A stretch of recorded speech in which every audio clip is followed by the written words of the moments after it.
Hello Exiles and welcome back. In this one I want to talk about my Bleed Gladiator that I leveled this league and featured in my 101 series. It's been quite a while since I did a Bleed character and there's a reason for that. Bleed is not as strong as it used to be. And that's because melee in general isn't in a great place right now. So why did I try and build one? It's mainly because of the new gems they introduced in 3.22, such as volatility, which I'm using on this build. But it's also because I haven't leveled a melee character in a long time and I miss it so much. So that said, how well does the build perform?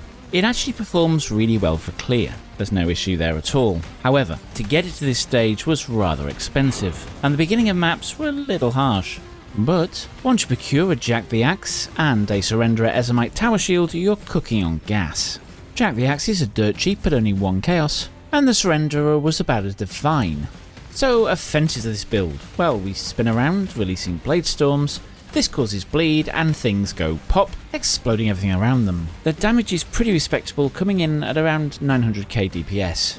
For defences we block 52% of attack damage, 50% of magic damage, have a ton of armour, over 1k leech, and we also have all our resists at 77%. On top of this we can also blind minions.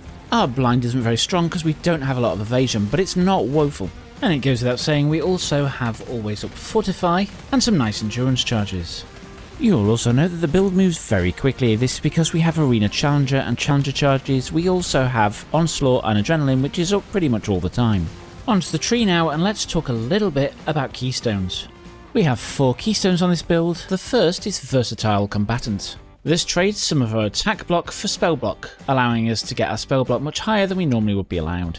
Next up is Crimson Dance, and this is essential on all fast bleed builds. It gives us 8 bleeds instead of just 1. A very important one is Resolute Technique, meaning our accuracy is no longer required to hit every time. And last, but by no means least, Call to Arms. This allows us to put Enduring Cry on our left mouse button, so as we walk around we're getting endurance charges, but also that nice life boost every so often. On to the masteries now, of which there are several. The first, Block Mastery, we get +2 to maximum chance to block attack damage. Secondly, we go Mana Mastery, 12% increased mana reservation efficiency of skills. On the Axe Masteries, we get attacks with axes or swords, grant 1 rage on hit, no more than once every second. We also get Bleeding You Inflict, deals damage 15% faster.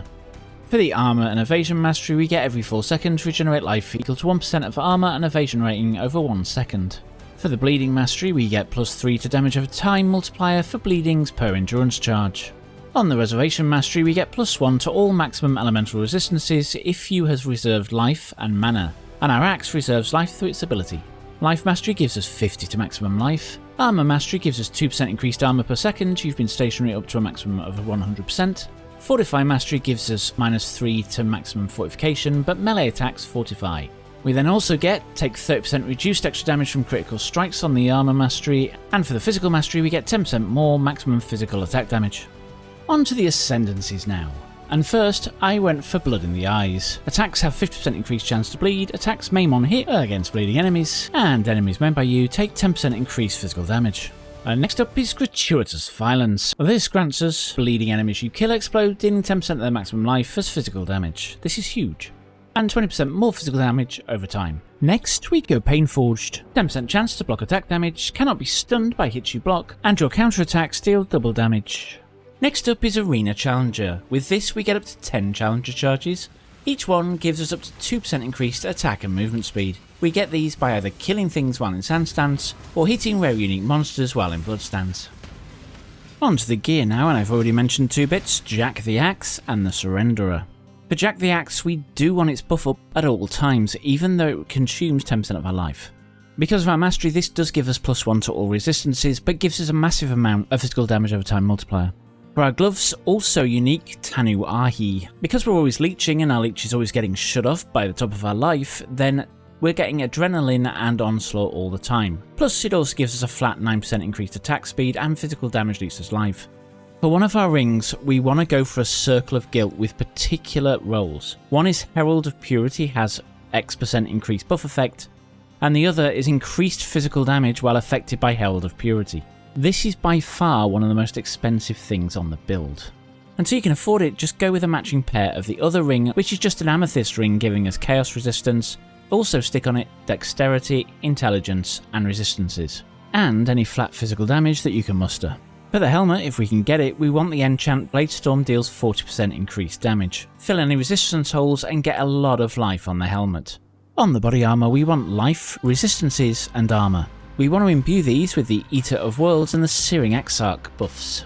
For one of these we want increased armour, and for the other, while a unique enemy is in your presence, X% increased global physical damage. The boots are dead simple, big life roll, movement speed, and then fill any resistance or stat holes.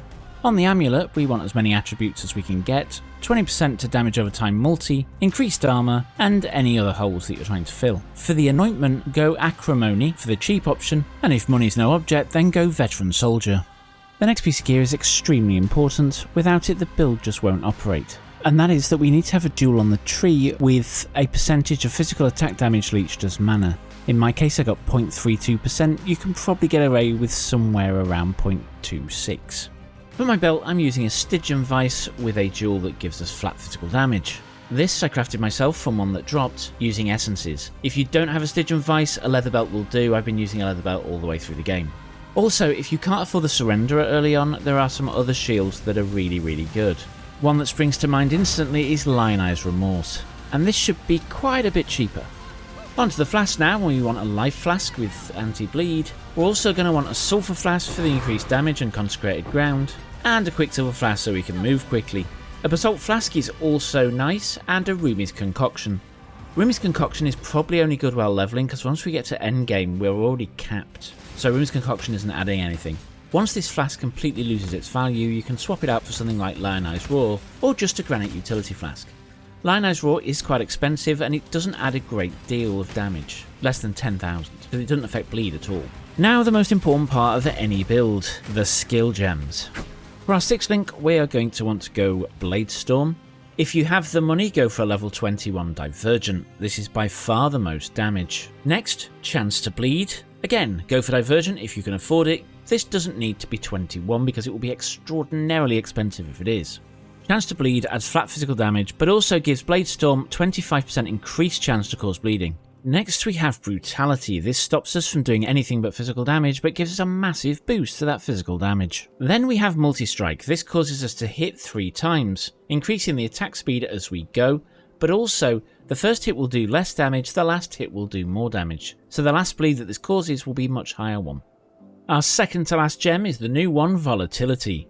This basically acts as a beefed up Rizlatha's Coiled Belt, allowing us to use a more defensive belt in its place. And last, Melee Physical Damage. This does cause our attack speed to be 10% less, but gives us a whopping 49% more damage with bleeds and poisons caused by melee hits. For our weapon skills we go Molten Shell, Summon Stone Golem and Blood Rage. Summon Stone Golem gives us health regen, Molten Shell gives us a lot of armor and a shield, and Blood Rage gives us attack speed and leech. In the shield, and this is assuming we've got the Surrenderer, we use Vulnerability, Hex Touch and Life Tap. This means whenever the shield blocks, it will also apply Vulnerability, which makes us do more physical damage to the enemy. For our aura setup we use Determination, Blood and Sand, Herald of Purity and Tempest Shield. Determination gives us an absolute ton of armor, Blood and Sand allows us to switch between Sand and Blood stance, which helps us accrue Challenger charges much faster. Tempest Shield is amazing because it 1 gives us spell block and 2 makes us immune to shock. And if you didn't know, when you're shocked you can take up to 50% more damage. Herald of Purity gives us a physical damage increase, but also a load of little minions that fight by our side. For our movement skill we use Leap Slam linked to Life Tap so we can keep it running all the time and faster attacks. We also have Enduring Cry socketed in this item. We also have a Corrupting Fever setup just so we can add Corrupting Blood to add that little bit more damage. It's not a lot, it's about 50k damage when you're at 10 stacks, but every little helps. We also have Ancestral Protector socketed in this item. This is mainly there to give us attack speed. Supporting these 2 gems is Brutality and Swift Affliction. So, as I mentioned, this build is really good for clear. It's not very good for end of game bosses. Endless Hunger took me forever to kill. But I was able to do it deathless because the build is fairly tanky even though it's got pretty low life. I also had about 40% chaos resistance when I was using the leather belt, but I dropped it for more damage. If I was continuing to play this build, I would add more chaos resistance. I also mentioned that this build is a bit rough when you first get to League Start until you got some gear, so just beware of that. So, is this build suitable for hardcore? I would say not. It doesn't have enough life. It will occasionally get one shot. Can you do it with SSF? Yes, but it's going to be hard until you get the axe. The axe really is a game changer. Can you league start it? Yes, it can be league started. I actually ran it without any gear.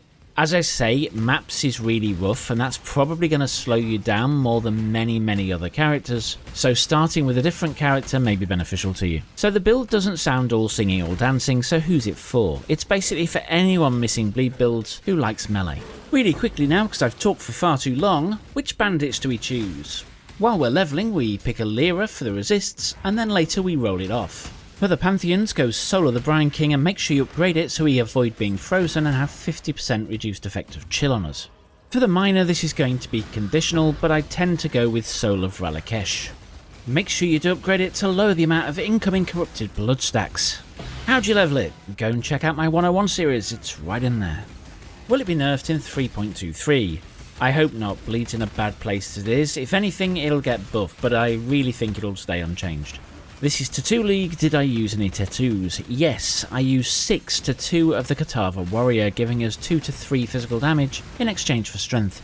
Are there any map mods this build can't run? Yes. Avoid anything that lowers block chance, life regen, or resistances. Also avoid cannot leech. Cannot regen is also really annoying. Also avoid anything that gives enemies a lot of critical strike. As I say, this build is subject to one-shots. And that's the build. I hope you find this useful. If you do, then please tickle that like button, it'll like it a lot. And with that, thank you for watching, and I will catch you next time.